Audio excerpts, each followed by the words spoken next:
Assalamualaikum warahmatullahi wabarakatuh. Jadi hari ini sesuai janji saya akan menjelaskan tentang fluida dinamis.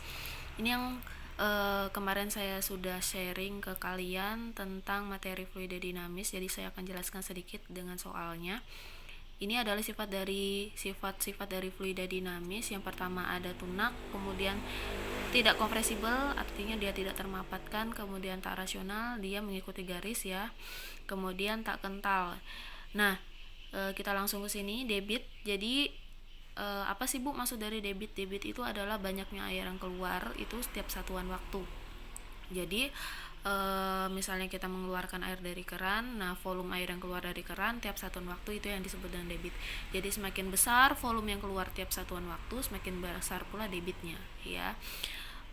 Kemudian ini ada penjabaran dari debit sebenarnya. Jadi debit itu bisa menjadi kontinuitas apabila dia mengalir dari dua tempat yang berbeda dengan perbedaan luas penampang ya.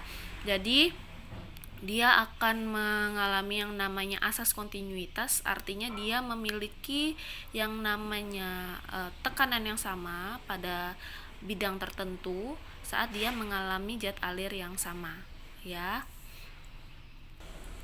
Nah, ini ada saya gambarkan ya, semoga jelas. Jadi debit di Q1, nah debit di Q1 ini akan sama dengan yang di sebelahnya ya. Jadi dia sama meskipun luas penampangnya berbeda. Nah, yang membedakan apa?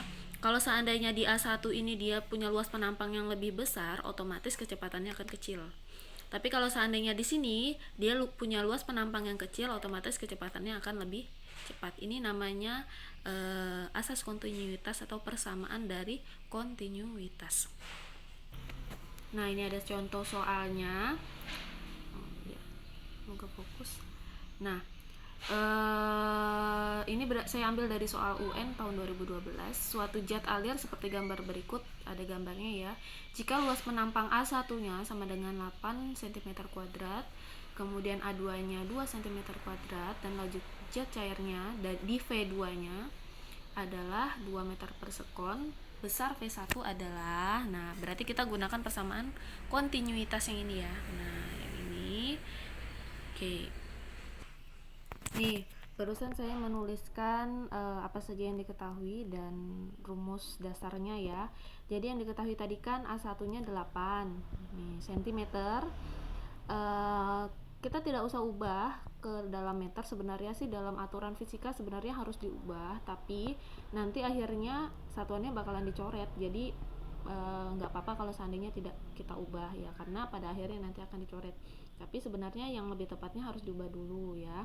Kemudian nanti saya buktikan kalau seandainya dia memang dicoret dan hasilnya satuan sentimeternya nanti akan habis.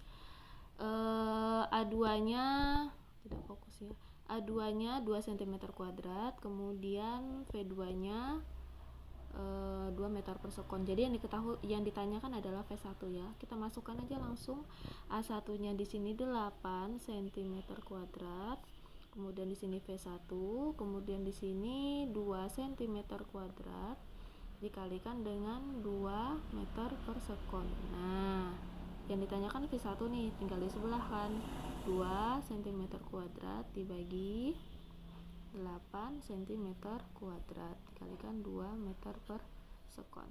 Nah, habis kan? Nah, jadi gak apa-apa kalau seandainya gak kita ubah ke dalam meter ya. Kemudian ini 1/4 dikalikan 2 meter per sekon, hasilnya 0,5 meter per sekon. Seperti apa yang sudah saya jelaskan tadi, kalau luas penampangnya besar otomatis kecepatannya kecil.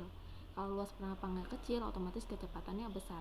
Bisa kita lihat V1-nya lebih kecil dibandingkan dengan V2-nya ya. Tuh. Nah, ini ada soal sama tentang kontinuitas juga, cara mengerjakannya juga sama. Silakan dikerjakan kemudian dikumpulkan di Google Classroom. Sekian, assalamualaikum warahmatullahi wabarakatuh.